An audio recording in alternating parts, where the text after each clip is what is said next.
একজন বিবাহিত ব্যক্তি যদি জেনা করে ফেলে, নাউজুবিল্লাহ, যে দেবর ভাবি শালিদুল্লাহ ভাই তোমরা শুনো, যদি বিবাহিত কোনো ব্যক্তি জেনা করে ফেলে, সে যদি খাস তওবা করে আল্লাহ পাকের কাছে, আল্লাহ পাক যদি তার সমস্ত গুনাহ মাফ করে দেন, তারপরেও যদি তার এই মামলাটা ইসলামিক কোর্টে চলে আসে, তাহলে তাকে রজম করতেই হবে, বেঁচে থাকার অধিকার নাই।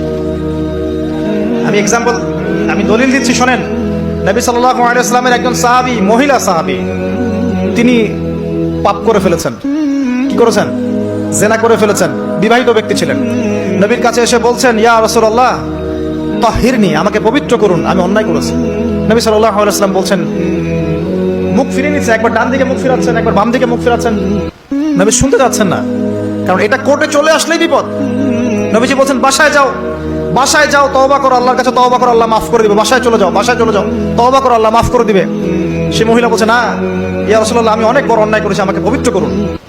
আপনি পবিত্র না করেন তাহলে পরকালে আল্লাহ আমাকে শাস্তি দিবেন, আমাকে পবিত্র করুন। নবী সাল্লাল্লাহু আলাইহি ওয়াসাল্লাম বললেন, বাসায় যাও। তুমি গর্ভবতী হয়েছো? হ্যাঁ। বাচ্চা খালাস করো, তারপরে এসো, তোমার বিচার করে দেওয়া হবে। সেই মহিলা বাসায় ফিরে গেল, তওবা করতে থাকলো। তার গর্ভের সন্তান বড় হতে লাগলো। এক পর্যায়ে সন্তান জন্ম হলো। সন্তান জন্ম হওয়ার পর সে এসে বলছে, ইয়া রাসূলুল্লাহ, এই যে কোলের বাচ্চা, এই যে 3 দিন আগে 4 দিন আগে হয়েছে সন্তান, আমাকে এখন পবিত্র করে দিন, আমাকে শাস্তি দিয়ে পবিত্র করুন। নবী সাল্লাল্লাহু আলাইহি ওয়াসাল্লাম বাচ্চা দিকে তাকিয়ে বলছেন যে এই বাচ্চাকে দুধ পান করাতে হবে। এবার তিনি নবী সাল্লাল্লাহু আলাইহি ওয়াসাল্লামকে বলছেন, ইয়া রাসূলুল্লাহ, এই যে আমার বাচ্চা এখন রুটি খেতে পারে, আমাকে এখন পবিত্র করুন। নবী সাল্লাল্লাহু আলাইহি ওয়াসাল্লাম একজন মুসলিমকে বললেন, এই বাচ্চার দায়িত্ব কে নিতে পারবে? একজন মুসলিম সাহাবী বললেন যে আমি নিব ইয়া রাসূলুল্লাহ। তখন তার হাতে বাচ্চাকে সুপর্দ করা হলো। বাচ্চাকে সুপর্দ করার পর এই মহিলাকে নিয়ে যাওয়া হচ্ছে এবং সাহাবীকে বলা হলো, অন্যান্য সাহাবীদেরকে বলা হলো, তোমরা এই মহিলাকে নিয়ে যাও, নিয়ে গিয়ে রজম করো, অর্ধেক মাটিতে পুঁতে ফেলে পাথর নিক্ষেপ করে হত্যা করো।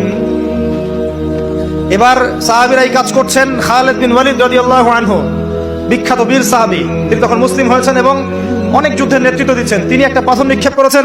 এই নিক্ষিপ্ত পাথরের আঘাতে রক্তের ফিনকি ছিটকে এসে খালিদ বিন ওয়ালিদ রাদিয়াল্লাহু আনহুর এই যে কাপড়ের মধ্যে পড়েছে।